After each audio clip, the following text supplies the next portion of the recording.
As marcas no corpo e na memória de quem viveu de perto o regime de exceção estabelecido no Brasil a partir de 31 de março de 1964.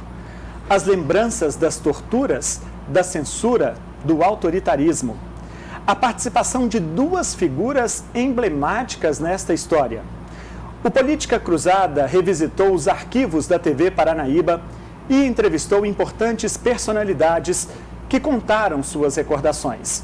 Vamos acompanhar agora na reportagem especial de Flávio Soares e Wagner Carvalho. Esse rosto foi identificado pelo Exército em meio a uma multidão que se preparava para manifestar contra o regime militar. Em 1967, Afonso Celso Lana Leite, estudante de veterinária, foi preso. Era perseguido porque defendia os ideais de libertação, contrários às imposições da ditadura. Eu fiquei sob vigilância completa. Eu ia fazer prova e colocava uma pessoa para vigiar. Achava que eu saía bem nas provas justamente porque eu era porque eu colava alguma coisa, porque eu não podia aceitar que um militante da liderança do movimento estudantil pudesse ter bons resultados nas provas. Depois de ser preso 3 vezes em um único ano, veio ainda mais vontade de lutar pelo que acreditava. Não media esforços e passou a fazer parte do Comando da Libertação Nacional. Integrantes do movimento andavam armados. Estavam preparados para reagir caso fossem impedidos de manifestar contra o regime. A força do adversário foi maior e ele acabou preso pela 4ª vez. Foram 2 anos em celas apertadas, quando não em solitárias. Nós ficamos, por exemplo, numa cela durante 4 meses, nus, uma cela de pouco mais de 2 metros quadrados, e na qual a gente era submetida a todo tipo de tortura, que é o choque elétrico, junto com pau de arara, palmatória, e todos nós tivemos esse problema. Ao mesmo tempo, num regime de fome permanente. Então foi um período muito difícil. Nos 2 anos em que ficou preso, foi transferido de Belo Horizonte para Juiz de Fora e depois para a Polícia Especial da Vila Militar no Rio de Janeiro. Foi torturado com os mais altos requintes de crueldade. Tinha um anfiteatro, eles mostravam uns slides mostrando, num curso de segurança nacional. Então, neste curso, eles apresentavam os slides, falavam, olha, isso aqui é pau de arara, isso aqui é choque elétrico, daqui é mesa de operação, e nós ficávamos enfileirados no chão. Aí vamos fazer uma experiência. Pegavam um de nós e cada um dos soldados que estava ali praticava o pau de arara e tudo. Não, não é assim, dá choque elétrico mais forte, etc. e tal. Então foi uma experiência muito difícil e essa foi a experiência mais traumática porque ela mostrou a degradação, como é que era. O uso da força e as prisões aconteciam sempre quando manifestantes e grupos organizados lutavam contra quem estava no poder.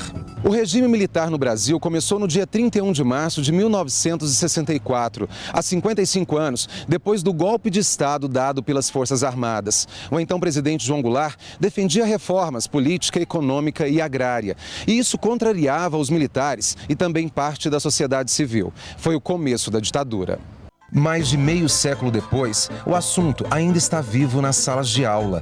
Este professor de história diz que o início do período coincidiu com um cenário mundial. É que a política internacional também passava por instabilidades. A gente está falando de um cenário de Guerra Fria, de uma polarização ideológica entre Estados Unidos e União Soviética, que teve como desdobramentos a intervenção militar em diversos países aqui do Cone Sul da América do Sul. Argentina, Paraguai, Brasil, Bolívia, posteriormente o Chile também, em 73, com a queda do Salvador Allende. Então, pensar essa intervenção militar em 64, levar em consideração também esse cenário internacional. Claro que nós temos também as nossas particularidades internas, que foi uma situação com a ascensão de João Goulart à presidência da República, com a renúncia de Jânio Quadros, a defender pautas vinculadas mais ao que nós chamamos de esquerda, não é? Que se manifestam, que pode ser ilustrada nas reformas de base. O período mais duro para os estudiosos aconteceu a partir de 68, quando o governo baixou o AI-5, ato institucional que colocava fim ao Congresso Nacional. O conceito de democracia mudava à medida que as pessoas eram censuradas, torturadas e até exiladas se afrontassem as autoridades. Afonso Lana, jovem destemido, foi jogado em uma cela sem nem mesmo ter sido julgado. Em uma leva de 70 presos, foi colocado em um avião. Todos aqueles homens viajaram horas algemados até o Chile, onde receberiam asilo político. Estive no Chile durante 3 anos, quando então houve o golpe, e do golpe eu tive que sair novamente. Novamente fui perseguido, e aí fiquei escondido. A minha namorada naquela época e minha esposa me escondeu, e com o tempo veio a ONU, a Cruz Vermelha, apoiando os estrangeiros, porque estavam matando muitos estrangeiros que eram exilados por isso. Muitos nem eram, como os responsáveis pela causa do Chile. Então, a ONU resolveu nos proteger junto com a Cruz Vermelha Internacional e a Igreja Católica. Ali eu fiquei durante e mandaram para a Alemanha. Na Alemanha foi uma situação mais reconfortante, porque nos deram casa e tudo, mas eu trabalhei durante um ano como operário, antes de ingressar na universidade. Outro berlandense que viveu de perto a ditadura no Brasil foi o cirurgião plástico já falecido Afrânio de Freitas Azevedo. Ele operou o rosto de um dos maiores guerrilheiros da época, o capitão Carlos Lamarca, que se rebelou contra o exército e fez parte da luta armada. Vítima de perseguição, precisava mudar as feições para que não fosse reconhecido. Eu mudei alguns traços superficiais. Por exemplo, a sobrancelha dele era caída lateralmente, dos 2 lados. Eu levantei isso. Ele tinha uma ruga muito grande aqui, eu tirei a ruga, quebrei a... A gente faz isso do trançado das partes que você faz como se fosse... E encaixa. Tirei isso, levantei a sobrancelha e operei o nariz.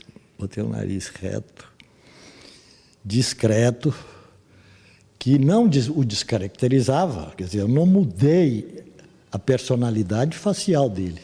Por causa da cirurgia, o médico foi preso por mais de 70 dias, mas não foi condenado. Ele alegou desconhecer quem era o paciente que havia operado. Em uma das últimas entrevistas que deu, contou a verdade. Fui absolvido por improcedência de denúncia, por falta de provas, por uma série, porque eu disse, não sabia quem era. Foi isso que eu disse, eu não sabia quem era. Não é? Lógico, você está num período ditatorial, em que a repressão é violenta, você está vivendo essa violência todo dia e vai dizer, não, eu fiz porque quis. Eu não sou idiota. Uma das maiores expressões políticas de Uberlândia, o já falecido Rondon Pacheco, era membro do Conselho de Segurança Nacional do presidente, em 1968, e participou da reunião que decidiu o texto do AI-5.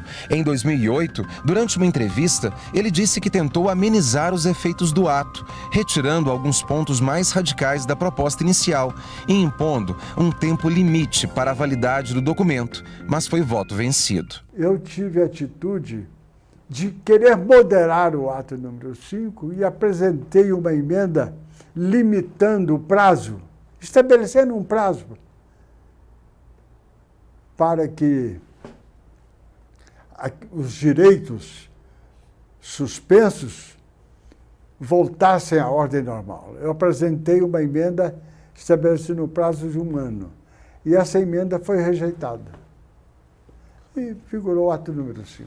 Com o AI-5, os veículos de comunicação também foram censurados, nas capitais e no interior do país. Na época, o jornalista Orley Moreira dirigia a redação de uma emissora em Uberlândia e conta que trabalhava sob pressão. Na redação da TV, isso em meados da década de 70, trabalhávamos com um sargento ao lado. E ele ficava ali na redação, dava um ou outro palpite. Na época a gente trabalhava com filme, com 16mm, negativo. E ele ficava pedindo um pedaço do filme, que às vezes aparecia alguém, algum movimento que a gente filmava e que não ia ao ar, que não podia ir ao ar. Ele vivia pedindo, a gente sempre negava, dava um jeito de... Não, bicho, não, pra quê, não sei o quê, tudo tal, mas já dava um jeito de velar aquilo ali, acabar com aquilo ali. Tinha uma pessoa de Uberaba, um cidadão lá de Uberaba, do DOPS, que era o Departamento de Ordem Política e Social da época, que ele monitorava o nosso jornalismo, que era o que tinha de televisão na época. Ele monitorava o nosso jornalismo por telefone. Ele me ligava todo final de tarde, pedia que eu passasse o espelho do jornal para ele, e eu lia para ele, falava, Miralha é o nome dele. Não, Miralha, tem isso, isso, isso. Não, bicho, não põe isso não, porque pode dar problema. Ok, tal, papapá. Por mais que tenham se passado 55 anos do início do regime militar, que durou 21 anos no Brasil, o exilado político não esquece como encontrou o país depois de passar praticamente 11 anos longe da terra natal. O Brasil havia mudado porque a população mais pobre, né, quando eu saí, vivia ainda nos pequenos centros, no campo. E houve uma imigração maciça para as grandes cidades. Então, eu senti a pobreza muito forte no Brasil. Foi muito difícil se adaptar ao Brasil. 6 meses depois de voltar para o Brasil, foi aprovado no concurso para professor da Universidade Federal de Uberlândia. Na cidade, e já com família constituída, passou a escrever novos capítulos de uma história que já tendia a um final feliz. Eu acho que foi positivo em termos de amadurecimento. E eu olho com atenção toda a experiência que eu tive. E acho que não posso dizer que não valeu a pena. Com todo o sofrimento, a gente tem um ganho em relação a isso. Que história, hein? Muito obrigado, Flávio. Muito obrigado também a todos os nossos entrevistados, professor Afonso Lana, Orley Moreira, jornalista, conhecido aqui de Uberlândia, professor Neto também, todas as pessoas que participaram conosco para recontar essa história. E aqui nos estúdios dos nossos convidados, professor Ivete, do Instituto de História da UFO. Bom, professora, essa foi uma semana bastante movimentada a respeito dessa polêmica envolvendo as comemorações do 31 de março de 64. Daqui a pouco a gente vai falar mais especificamente disso. Mas primeiro eu queria conversar com vocês e começar esse bate-papo sobre esse período. Há quem diga que avançou economicamente. Como que a história registrou essa passagem da história do Brasil? Quais são os registros que nós temos disso? Então, bom, Danilo, bom dia a todos, a todas. E, de fato, discutir o 31 de março é sempre muito polêmico. Como professora de História, durante toda a minha carreira, eu sempre tive que discutir com os meus alunos, foi golpe, não foi, comemora, não comemora, o que aconteceu afinal de contas.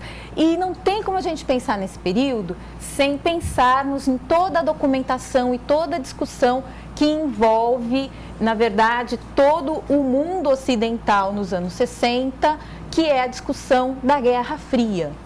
Então, é claro que esse movimento pelo qual o Brasil passou, que foi a instituição de um regime militar, que alguns gostam de frisar, civil-militar, uma vez que foi um regime que se implantou com apoio de grupos também da sociedade civil, mas não tem como a gente separar esse processo do processo da Guerra Fria e dessa disputa por áreas de influência entre Estados Unidos e a antiga União Soviética. Então, sobretudo, esse avanço do domínio estadunidense sobre a América.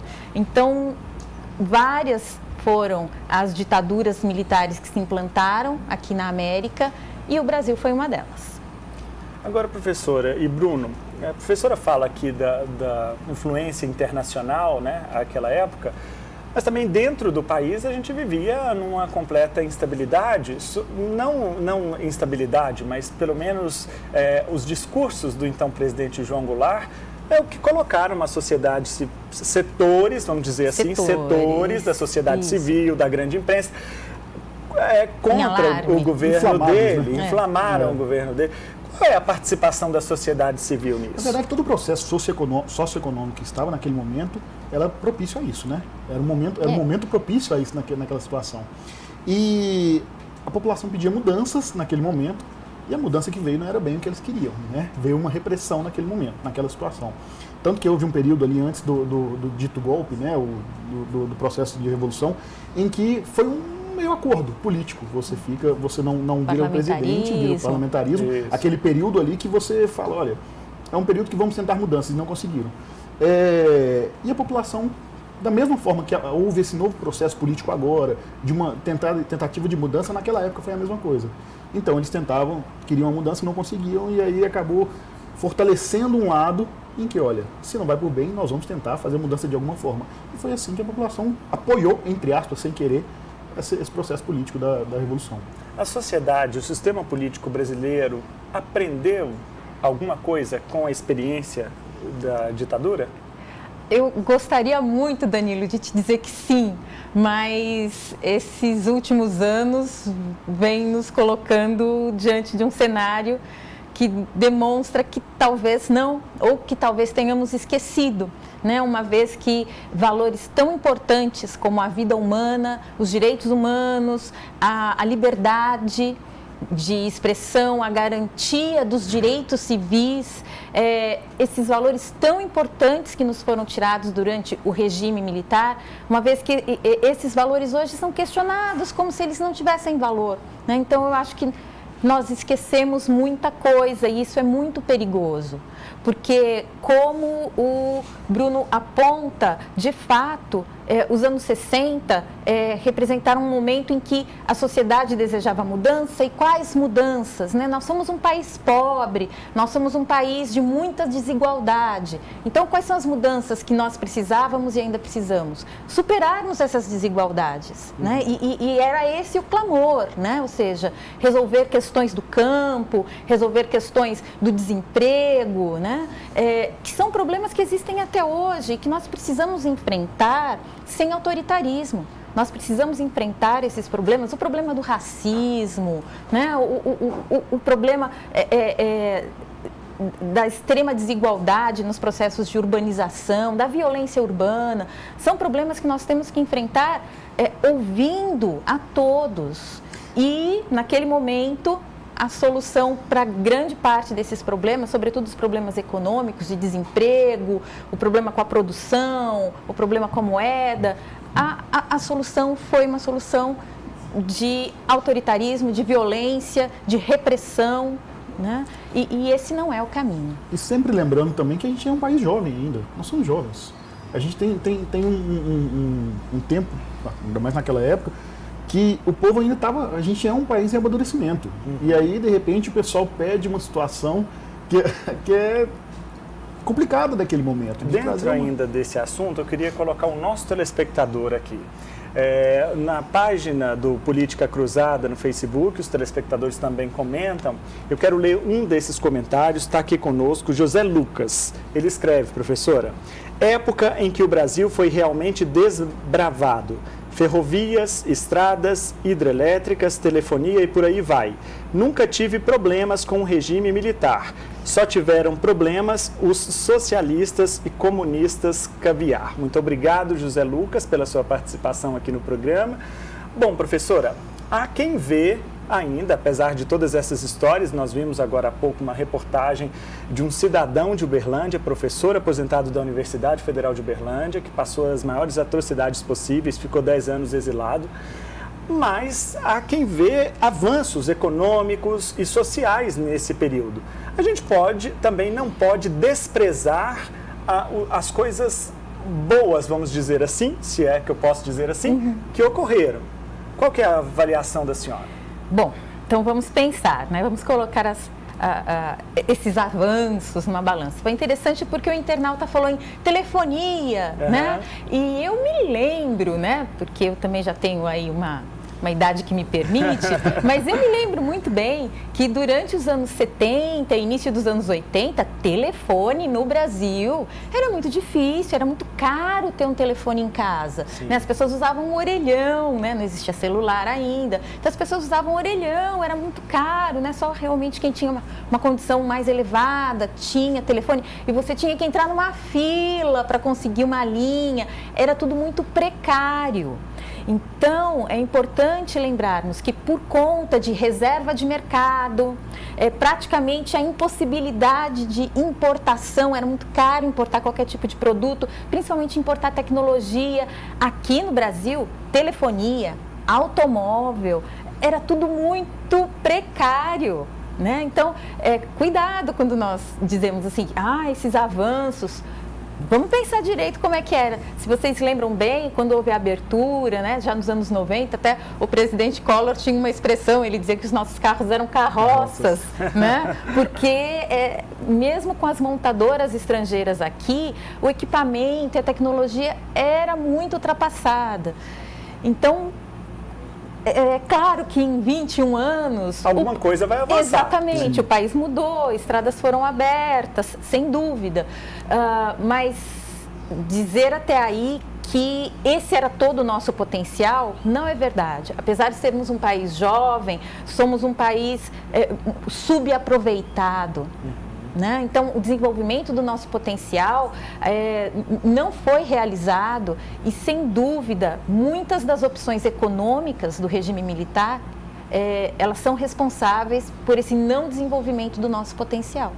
Quer dizer, Bruno, na hora que coloca na balança, o lado negativo pesa mais. Pesa mais. Eu falava com a professora até um pouco antes da gente começar, exatamente sobre essa questão. Eu vejo da ditadura, se é que se pode tirar alguma coisa dessa época, somente a questão dos movimentos sociais e humanísticos que trouxeram uma melhora. Não foi o start, como nós conversamos, né? Não foi aquele momento em que começou tudo, mas foi quando deu fôlego a eles. Olha, agora a gente pode tentar lutar, ser a tal resistência que eles tanto falavam, e que trouxe para a população o direito de lutar, de tentar alguma coisa. Eu vejo esse o lado bom, o lado do despertar da população para alguns assuntos que, olha, a gente não pode ficar parado aceitando isso. Principalmente a censura, que foi uma época, a época do AI-5, foi um desespero. A gente não estaria fazendo esse programa aqui se naquela época. Então, assim, é bom lembrar isso, a gente não estaria fazendo esse programa. Então a população começou a não aceitar os artistas e tudo. Foi um movimento muito bonito, foi aquele momento do desperto. Então o bom disso é trazer, mostrar que houve essa evolução das pessoas naquele momento, essa união, digamos assim. E se você me permite só interromper um minuto, eu me recordo que o internauta também comentou que os perseguidos e mortos foram só a esquerda caviar, né? E você comentou dos documentos e no estudo, né, da documentação sobre o período militar, já se tem, né, a comprovação de que crianças foram torturadas. Então, acho que uma criança de 5, 6 anos que é torturada ou que presencia a tortura da mãe não é exatamente uma esquerda caviar, né? Perdeu-se a medida, ainda que não precisa, é uma medida imensurável, ela ultrapassou a mão, todos os limites. A gente viu o relato do professor Afonso Lana, em que ele foi usado como um exemplo na aula de tortura, né? No Rio de Janeiro. Era aula de tortura. Então, veja a que ponto nós chegamos. Mas o que mais repercutiu nessa semana, e eu vou botar esse tempero aqui na nossa conversa, foi, claro, uma declaração dada pela Presidência da República no início da semana. O porta-voz da presidência, Otávio do Rego Barros, foi à imprensa dizer que o presidente Jair Bolsonaro havia recomendado ao Ministério da Defesa que passasse as orientações em todos os quartéis e batalhões militares do país para que fossem feitas as comemorações devidas à alusão a essa data de 31 de março de 64. Vamos ver o que disse o porta-voz da presidência. O presidente não considera 31 de março de 1964 golpe militar.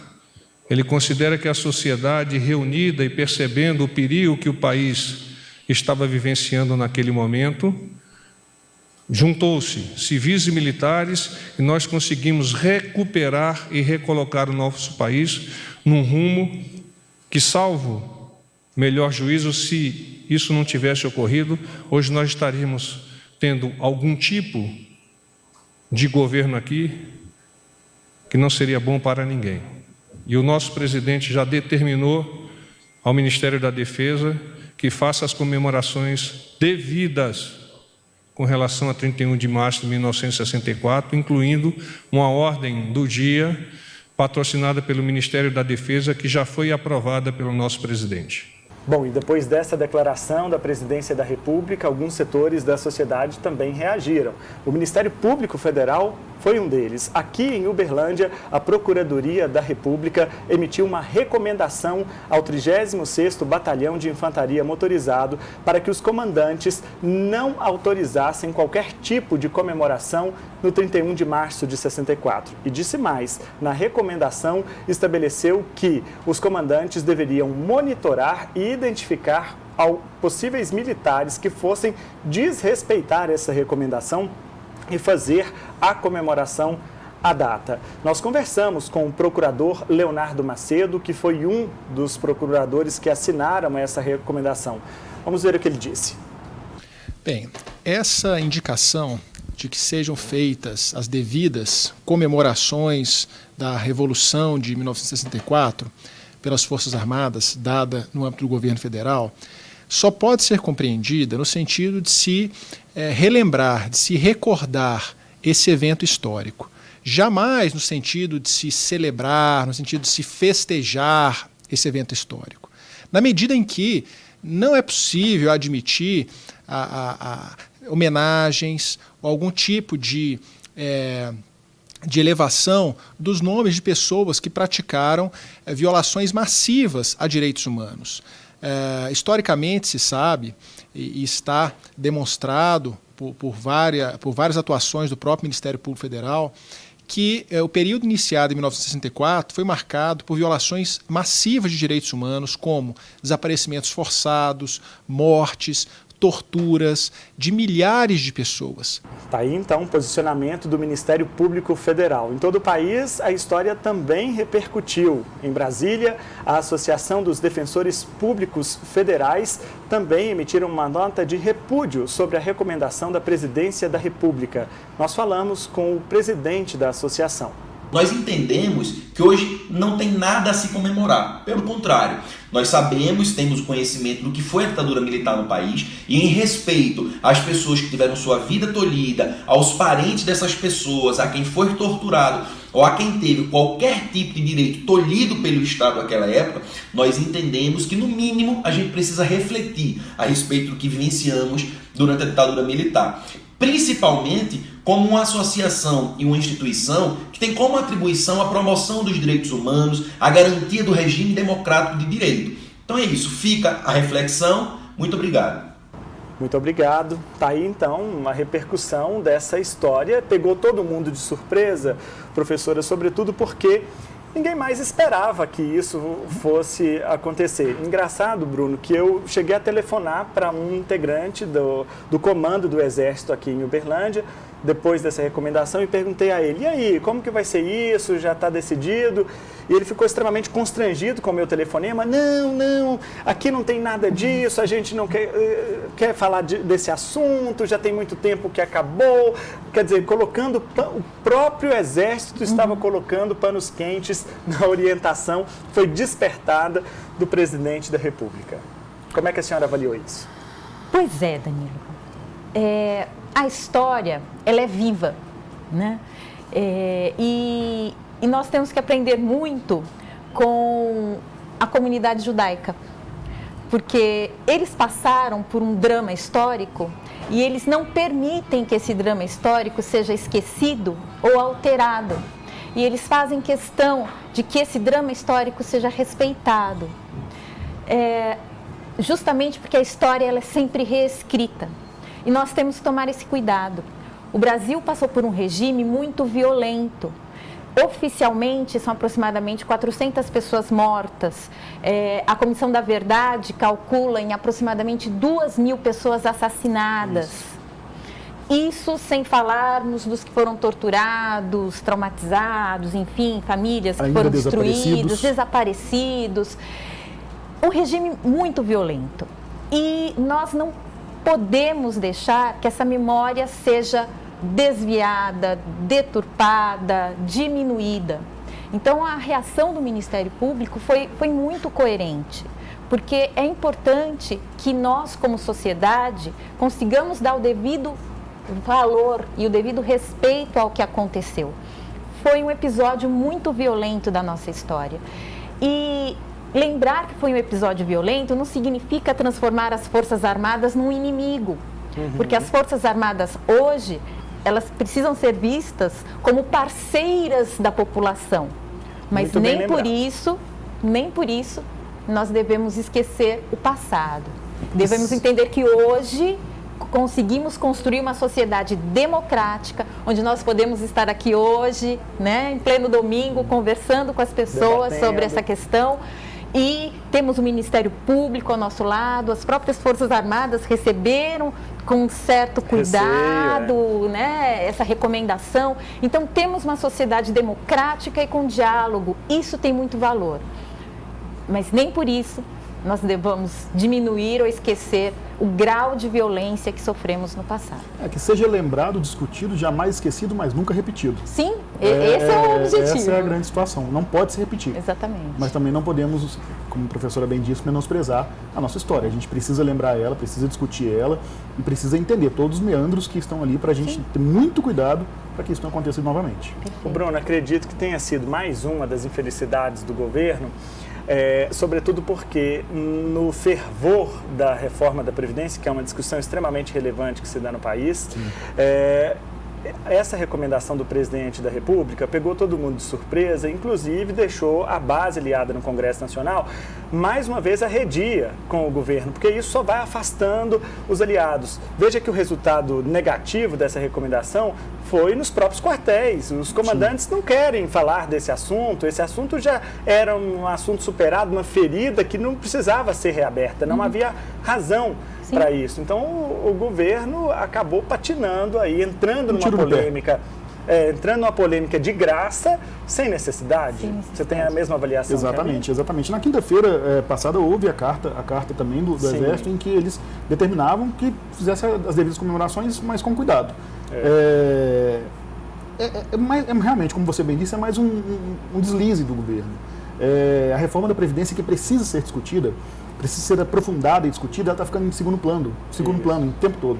Em todas as polêmicas, todos os momentos envolvidos pelo governo, ela está ficando em segundo plano. E aí, sempre que você acha que agora vai começar, você vai começar, vem alguma coisa. Quando não é a briga Maia-Bolsonaro, vem uma ordem em que movimenta toda a população, que revolta algumas pessoas.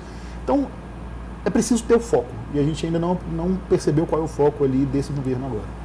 Professora, como que isso repercute na sala de aula? A senhora, como professora que está na universidade e a gente sabe que o campo da universidade, o campo das ideias, a adolescência está ali, então sempre com as ideias muito fervorosas, afloradas. Como que isso repercute lá dentro?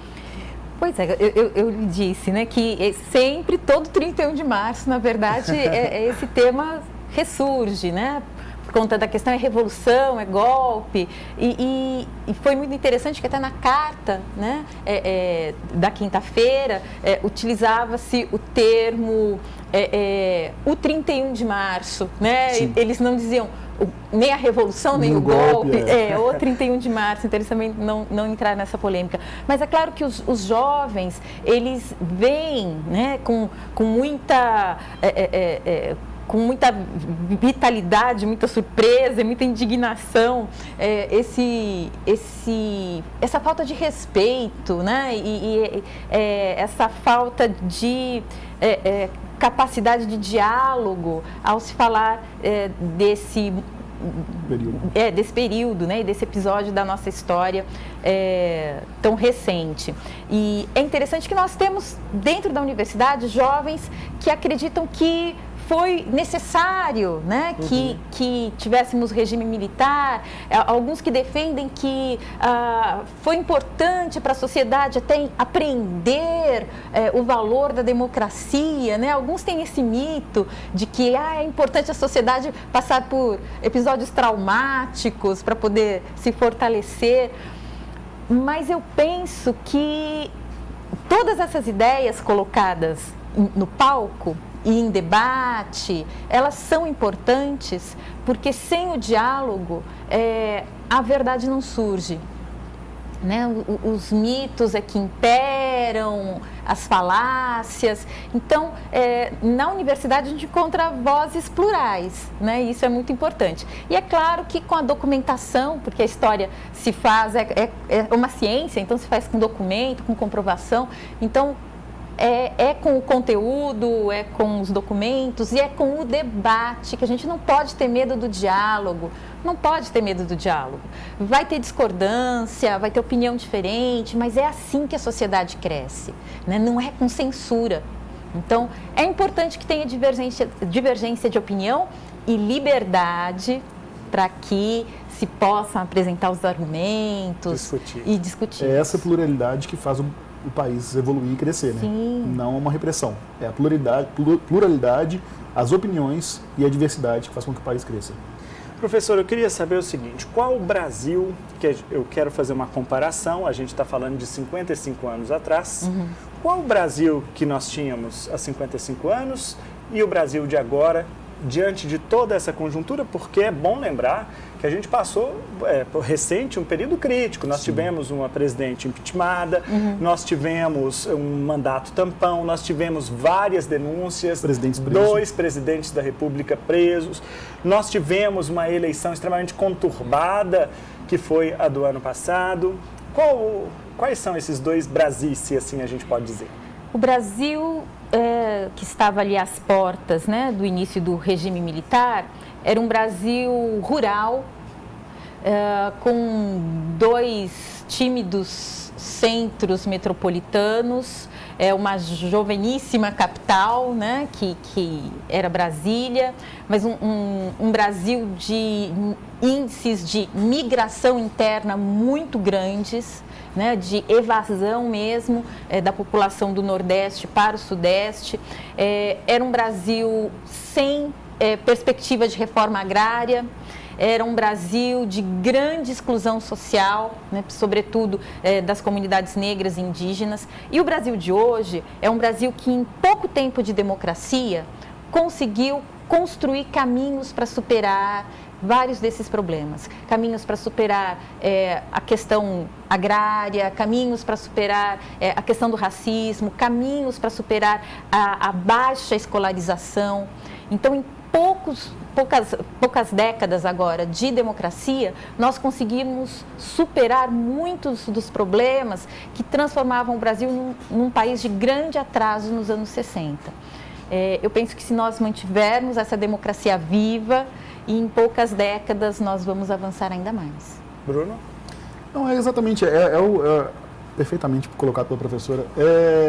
Eu vejo um país que precisa se amadurecer ainda mais, um povo que precisa entender a sua história, um povo que não pode deixar de discutir para que aquele momento que a gente viveu não se repita e que a gente consiga trazer para o país de hoje a experiência da democracia.